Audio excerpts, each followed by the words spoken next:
भीम एक महान और शक्तिशाली योद्धा थे और पवन के पुत्र और साथ ही पांडवों के भाई भी थे।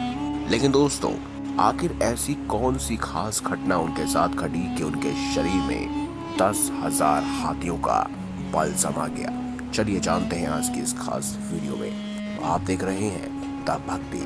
अगर अभी तक आपने हमारे चैनल को सब्सक्राइब नहीं किया तो सब्सक्राइब अवश्य कर दीजिए ताकि ऐसी ही खास वीडियोस आपको जानने और सुनने को मिलती रहे।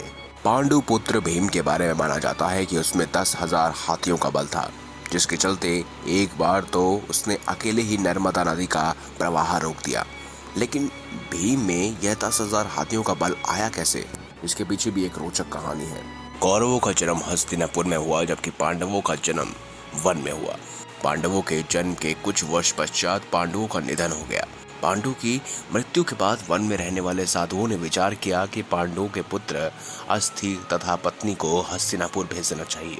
इस प्रकार समस्त ऋषिगण हस्तिनापुर आए और उन्होंने पांडु पुत्रों के जन्म और पांडु की मृत्यु के संबंध में पूरी बात भीष्म, धृतराष्ट्र आदि को बताई।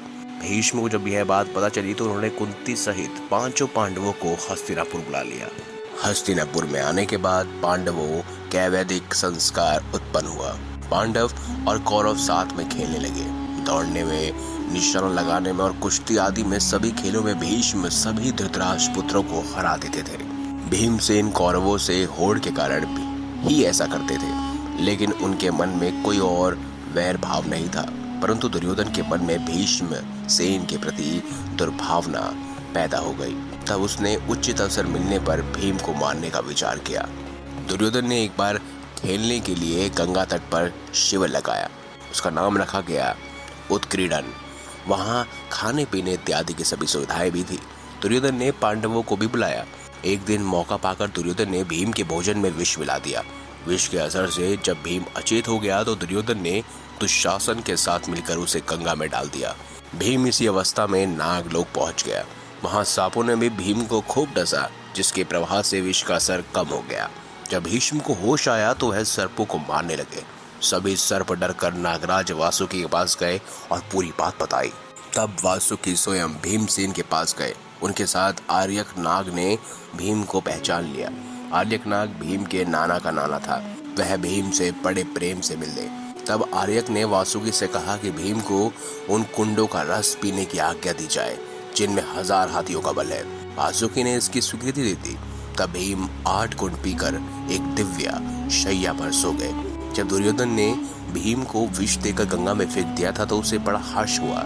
शिविर के समाप्त होने पर सभी कौरव और पांडु भीम के बिना ही हस्तिनापुर के लिए रवाना हो गए। पांडवों ने सोचा कि भीम आगे चल रहे होंगे। जब सभी हस्तिनापुर पहुंचे तो युधिष्ठिर ने माता कुंती से भीम के बारे में पूछा।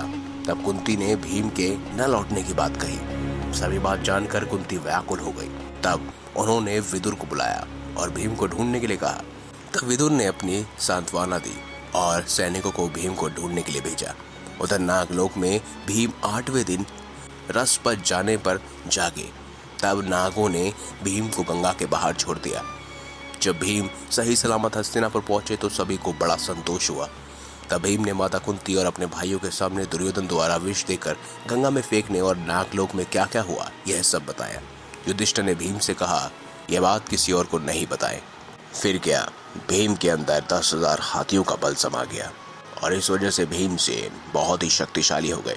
तो दोस्तों, अगर आपको वीडियो अच्छी लगी हो तो वीडियो लाइक करें, हमारे चैनल को सब्सक्राइब करें और इसे ज़्यादा से ज़्यादा शेयर अवश्य करें। धन्यवाद।